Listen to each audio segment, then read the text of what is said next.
اس لیے ایک حدیث میں عجیب و غریب اللہ کے نبی صلی اللہ علیہ وسلم نے بات فرمائی کہ اگر کسی مومن کو مشکل آ جائے، مصیبت آ جائے، پریشانی آ جائے اور وہ اس پر صبر کرے کہ بھئی اللہ کی طرف سے آئی، اللہ ہی اس کو دور کریں گے، تو اس صبر کی وجہ سے اللہ تعالیٰ اس کو جنت عطا فرمائے۔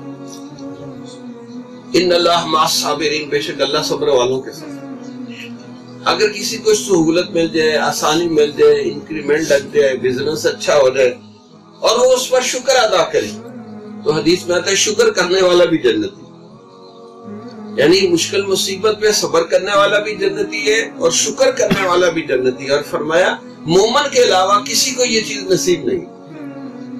مومن کو یہ چیز نصیب ہے تو وہ مشکل مصیبت کو بھی اللہ کی طرف سے سمجھتا ہے کہ میری آزمائش ہو رہی، جو سہولت آسانی آ جائے وہ بھی اللہ کی طرف سے، اس کو بھی آزمائش سمجھتا ہے۔ تو مومن دونوں حال میں نارمل رہتا ہے کہ یہ بھی اللہ کی طرف سے آئی ہے، یہ بھی اللہ کی طرف سے آئی ہے،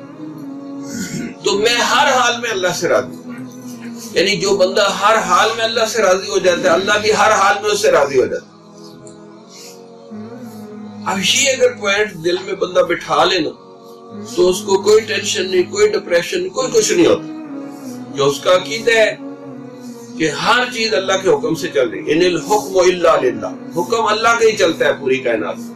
جمال الوجود بذكر الإله